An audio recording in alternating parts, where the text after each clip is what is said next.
기드온이 지금 자기에게 다가온 사자를 향해 의구심을 품고 있어요. 그분이 말씀하시는데도 자꾸 의심합니다. 그래서 있게 된 저 유명한 양털, 이슬 그 테스트가 있어요. 잘 안 믿어서 자꾸 표징을 구해요. 이번에는 이슬이 양털에게만, 이번에는 땅에만.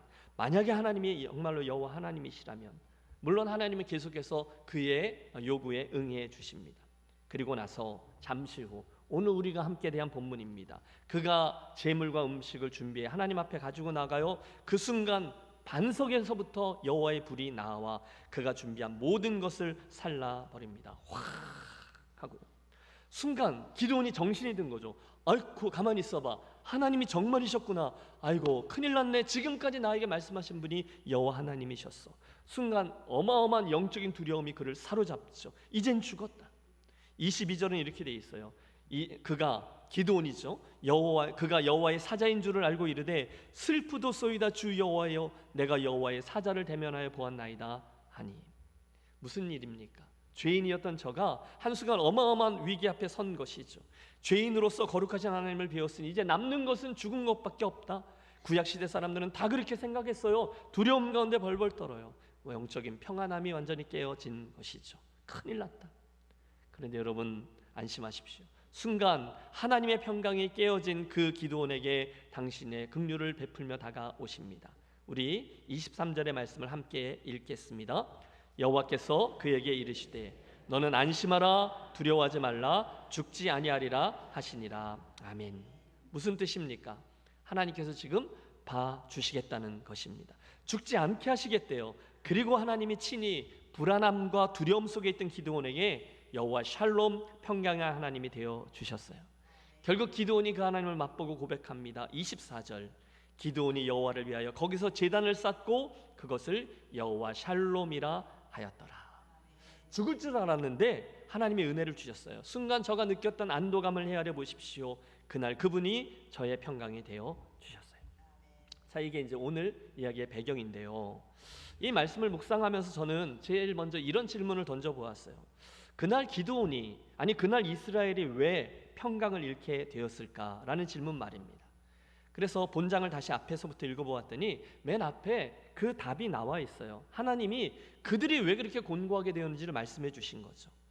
내가 너희를 애굽에서 인도하여 내며 너희를 그 종되었던 집에서 나오게 하며 애굽 사람의 손과 너희를 학대하는 모든 자의 손에서 너희를 건져내고 그들을 너희 앞에서 쫓아내고 그 땅을 너희에게 주었으며 그랬는데 나는 너희의 하나님 여호와이니 너희가 거주하는 아모리 사람의 땅의 신들을 두려워하지 말라 하였으나 너희가 내 목소리를 듣지 아니하였느니라 하셨다 하니라. 여러분 무슨 뜻입니까? 너희가 평강을 잃은 가장 근원적인 이유는 너희가 생각하듯이 미디안이니 뭐 그들의 압제니 경제적이고 정치적인 상황 때문이 아니라는 거예요. 대신에 하나님은 이렇게 말씀하세요. 너희가 내 목소리를 듣지 아니하였느니라. 불순종, 불신앙 때문이었다는 거죠. 이스라엘이 출애굽 신앙을 잊어버렸기 때문에 또 시내산 앞에서 하나님과 계약을 맺을 때 하나님이 주셨던 말씀 제사장 나라로 세워지기를 기대하신 그 하나님의 뜻을 무시했기 때문에 스스로 하나님의 평강을 내팽개친 결과를 맞았다는 거죠. 우리는 지금 이 사사시대인데요, 그 바로 앞에 모세와 함께 이스라엘을 통과했던 40년의 저들 광야 생활을 압니다. 지난한 광야길을 지나 드디어 가나안 땅으로 들어가기 직전에 이제 모세를 통해서 여러 편의 설교를 듣는데 그게 신명기의 말씀이거든요.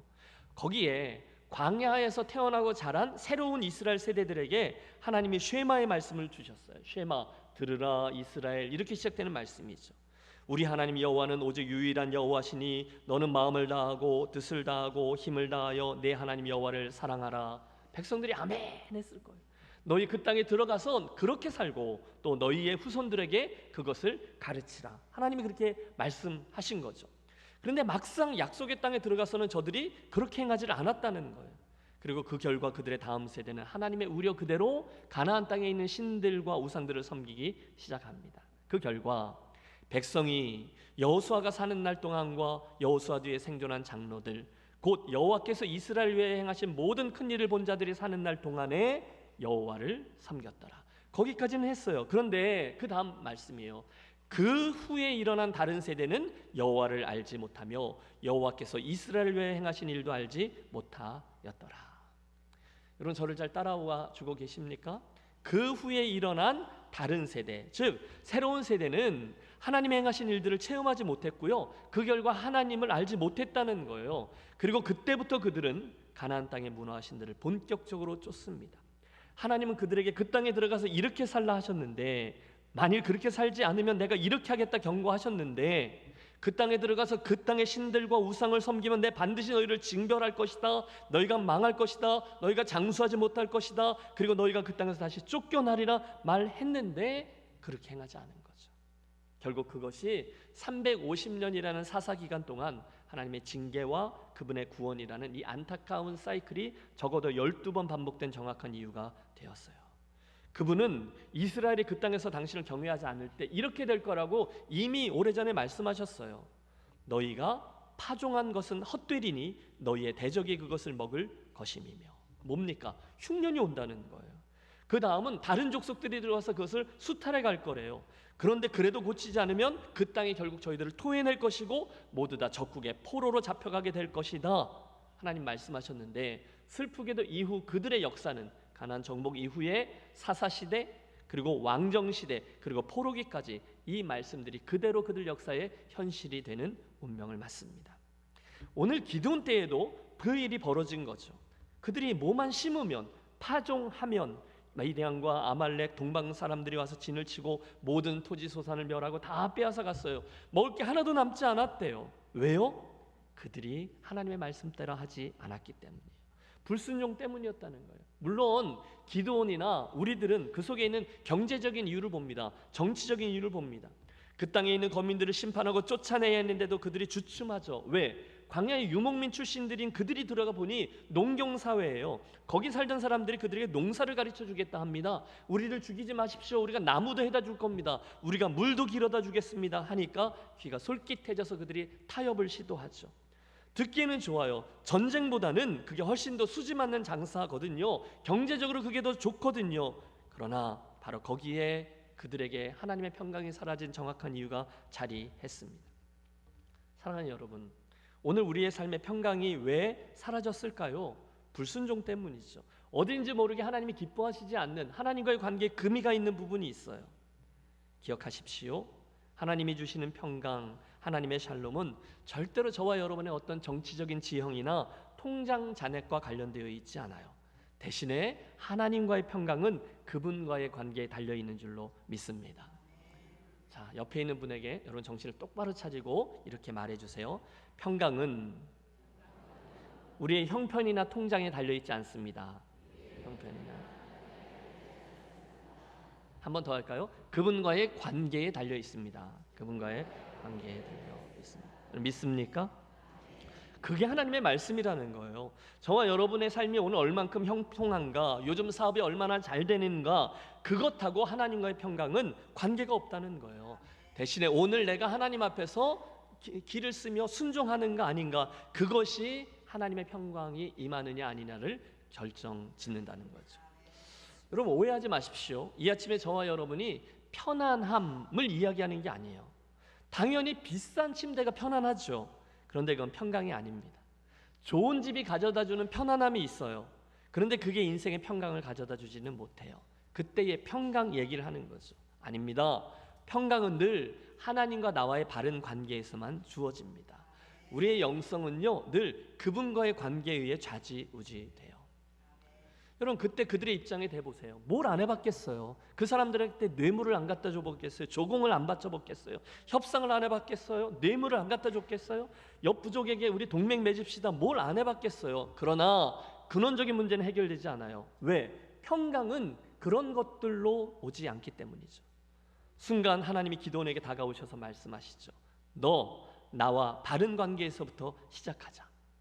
그래서 하나님이 기드온을 부르시며 첫 번째 프로젝트로 명하신 것이 너희 아비 집에 있는 우상부터 때려 부셔라 였던 이유가 자리하게 된 거죠. 우리들의 이야기를 해보시죠. 사랑하는 여러분, 우리는 모두 그 가나안 땅에 새롭게 정착했던 그들처럼 예수를 믿고 새로운 삶을 시작하셨어요.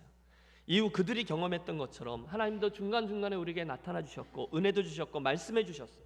우리는 이미 광야에서 만나와 메추라기로 모든 것을 예비하신 여호와 이레의 하나님을 만나 왔습니다.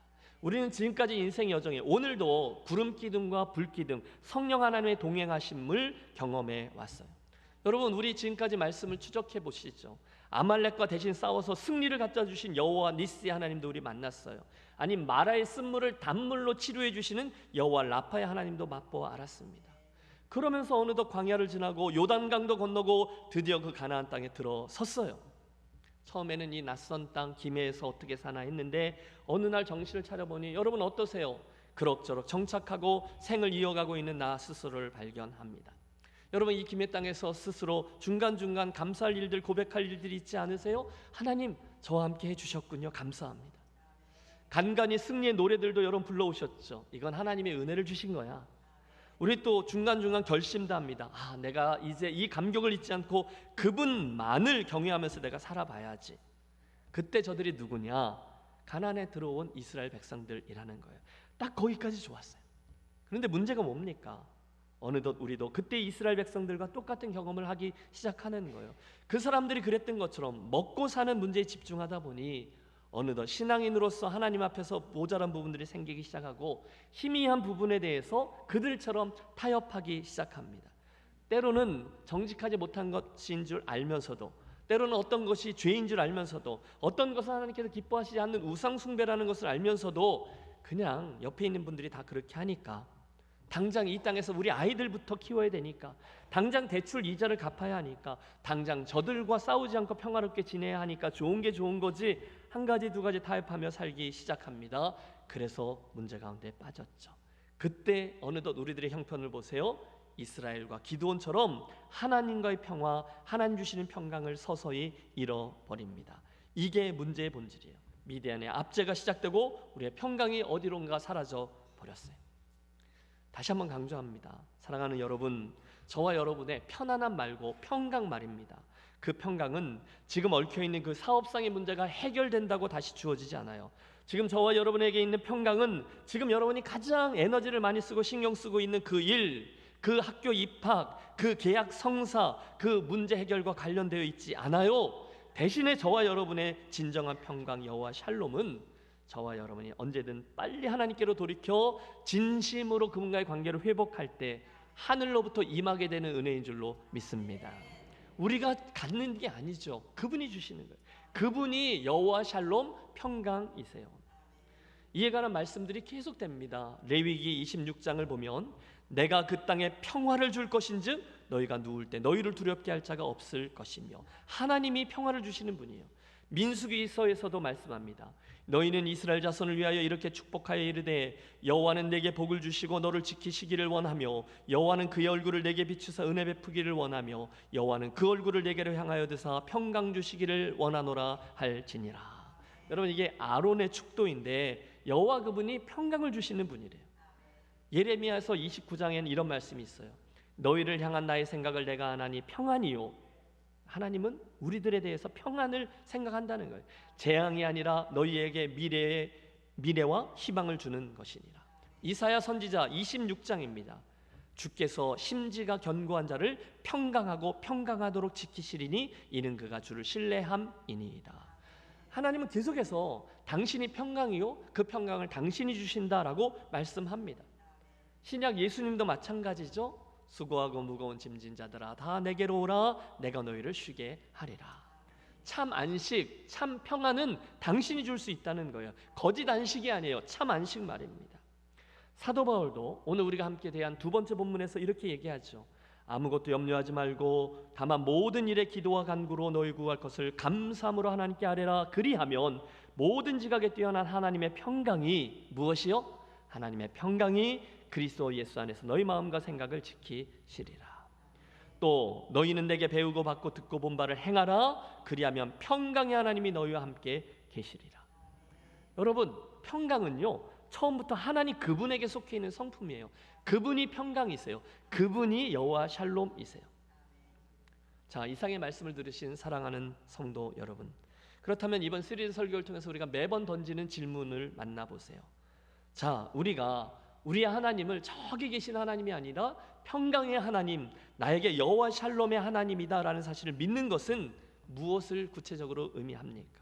우리가 그 하나님을 믿는다는 것은 어떻게 사는 것을 얘기하죠? 오늘 저와 여러분이 어려운 일이 있을 때 병과 마병이 아닌 오늘 이런 상태라면 우리가 깨어졌을 때, 우리가 하나님과의 평화를 잃어버렸을 때 병과 마병이 아니라 여호와의 이름에게로 달려간다는 것은 어떻게 사는 것을 의미합니까? 저는 그 해답을 우리가 함께 대한 본문 두 번째 것 빌립보서 사도 바울의 말씀에서 찾습니다. 우리 다시 한번 빌립보서 4장 4절에서 7절 권면의 말씀을 나에게 주신 말씀으로 합독하겠습니다. 주 안에서 항상 기뻐하라. 내가 다시 말하노니 기뻐하라. 너희 관용을 모든 사람에게 알게 하라. 주께서 가까우시니라. 아무것도 염려하지 말고 다만 모든 일에 기도와 간구로 너희 구할 것을 감사함으로 하나님께 아뢰라. 그리하면 모든 지각에 뛰어난 하나님의 평강이 그리스도 예수 안에서 너희 마음과 생각을 지키시리라. 아멘. 여러분, 저와 여러분의 삶에 이 말씀이 그대로 현실이 되어지시기를 축원합니다. 하나님이 주실 은혜가 있고요, 우리가 해야 될 바가 있어요. 네 가지 비결이 나오는데요. 첫 번째 사도 바울의 권면은 4절이에요. 주 안에서 항상 기뻐하라. 내가 다시 말하노니 기뻐하라. 의지를 동원하라는 거예요. 여러분, 이게 약간 이상합니다. 왜냐하면 지금 사도 바울은 로마의 감옥에 있거든요. 그리고 이 편지글은요, 감옥 밖에 있는 저 빌립보라는 도시에 있는 성도들에게 보낸 편지예요. 그들에게 권면하는데 뭐라고 하냐면 기뻐하래요. 아니, 자기는 지금 감옥 속에 있으면서. 여러분, 그가 좀 오버하고 있는 게 아닐까요? 어떻게 감옥 안에 있는 이가, 여러분 로마의 감옥은 지하 감옥이거든요. 그런데 그런 이가 감옥 밖에 있는 이에게 어떻게 기뻐하라고 권면합니까? 비결이 있어요. 그것이 바로 그가 계속 강조하고 있는 in Christ, 주 안에서였어요. 주 안에서, 그렇기 때문에 기뻐하라, 이렇게 나아갔다는 거죠. 사랑하는 여러분, 우리가 어떻게 여러 상황 가운데 기뻐하고 또 여전히 평강을 누릴 수 있겠습니까? 예, 그분과의 특별한 관계 때문에 그렇죠. 여러분, 우리들의 상황이나 환경이나 조건에 우리의 기쁨과 평안의 근거를 두면 우리는 변덕쟁이가 될 수밖에 없어요. 뭐가 좀 잘 되면 좋았다가 뭐가 좀 안 되면 고개를 숙여요. 하지만 사랑하는 성도 여러분, 그리스도인에게는 항상 변치 아니하는 기쁨의 근거가 있습니다. 바로 in Christ, 주 안에서라는 조건이죠. in Christ. 우리가 알거니와 하나님을 사랑하는 자 곧 그 뜻대로 부르심을 입은 자들에게는 모든 것이 합력하여 선을 이루느니라. 우리가 이 말씀을 믿기 때문에, 내가 그분 안에 있음을 알기 때문에 사도 바울이 자족하고 기뻐하라, 심지어 감옥 속에서조차 그런 평강을 이야기하고 있는 거죠. 여러분, 오늘 하나님 주시는 평강, 평화를 원하십니까? 내가 주 안에 있는 존재지, 구원받은 존재지, 그분의 사랑을 입은 존재지, 그분이 모든 것을 합력하여 선을 이루게 하시는 컨디션 안에 있는 존재지 라는 사실을 분명히 기억하시기를 권합니다. 주 안에서, 이게 기뻐할 수 있는 이유죠. 두 번째 평강의 삶을 살 수 있는 비결은 바로 이어진 5절입니다. 너의 관용을 모든 사람에게 알게 하라. 주께서 가까우시니라. 관용이 비결이라는, 관용. 여러분, 관용이 뭘까요? 목사님 맨날 모르면 우리한테 물어봐 라고 생각하세요? 관용이 뭘까요? 예, 관용은요, 달라도 서로 있는 모습 그대로를 용납하는 거예요. 괜찮아요, 나하고 달라도. 다르게 생각해도 괜찮아요. 나하고 달라요. 내가 생각하는, 기대하는 행동을 저분이 하지 않아요. 그런 분들 많잖아요. 여러분 일터에도 그런 분 계시고 여러분 가정에도 그런 분이 있고 우리 교회에도 있습니다. 그런데 그런 다른 사람을 그 다름 그대로를 인정하고, 아, 저분은 저렇게 생각하고 저렇게 말씀하실 수 있지라고 그대로 받아들이라. 이게 관용이라는 거예요. 여러분 뭐 별 힘든 일들, 또 오해들, 뭐 나를 짜증나게 하는 일들이 있지만, 글쎄요, 넉넉 잡고 50년 후면 다 거기서 해결되게 될 줄로 믿습니다. 그 날이 곧 온다는 것을 기억하면 관용할 수 있습니까? 없습니까? 있습니다. 주님 앞에서 우리가 다 모든 게 드러날 것이기 때문이에요. 그때 부끄럽지 않으려면 오늘 관용하라는 거예요. 세 번째 권면도 있어요. 염려하지 말라는 거예요. 아무것도 염려하지 말고. 여러분 해보실까요?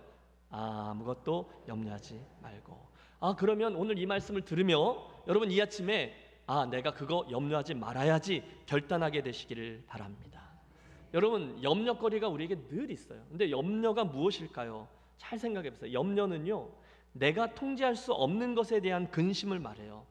내가 할 수 없는 무엇인가에 대해서 끊임없이 근심하는데 주님은 그것 하지 말래요. 왜? 내가 할 수 있는 일이 없거든요. 누가 염려함으로 그 길을 한 자나 더 할 수 있느냐? 어찌 의복을 위하여 염려하느냐? 염려하여 이르기를 무엇을 먹을까, 무엇을 마실까, 무엇을 입을까 하지 말라. 그러므로 내일 일을 위하여 염려하지 말라. 내일 일은 내일 염려할 것이요 한날 괴로움은 그날의 족하니라. 여러분, 주님은 우리에게 반복해서 그거 하지 말라 말씀하세요. 그러면 하지 마십시오.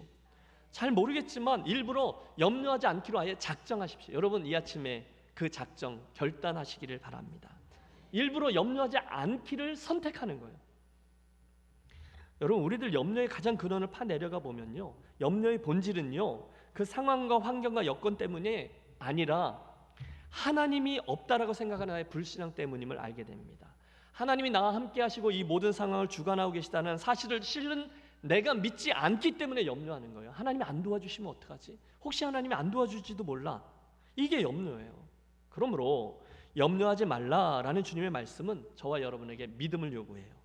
하나님이 나의 염려를 얼마든지 다루실 수 있는 큰 분이시고 나를 사랑하기 때문에 그 문제까지도 합력하여 선을 이루게 하실 것이다라는 믿음이 있으면 우리는 염려에서 해방되게 될 줄로 믿습니다.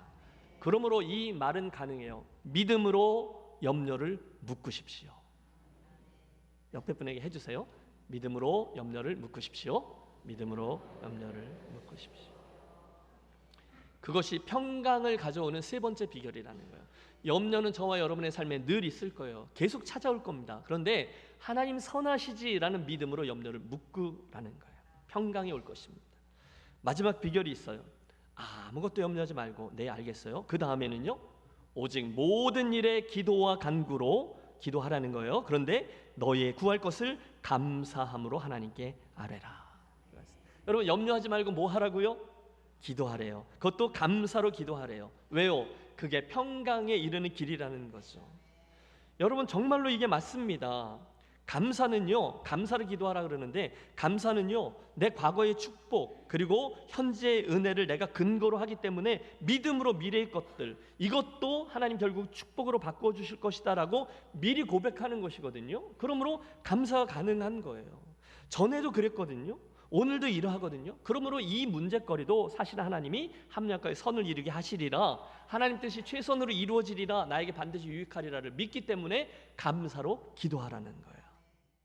결론, 여러분, 우리가 앞에 읽었던 첫 번째 사사기의 본문이 이제 그 미디안과의 갈등에 대한 부분이고 그를 찾아온 하나님의 사자 이야기인데, 마지막 23절은 이렇게 돼 있습니다.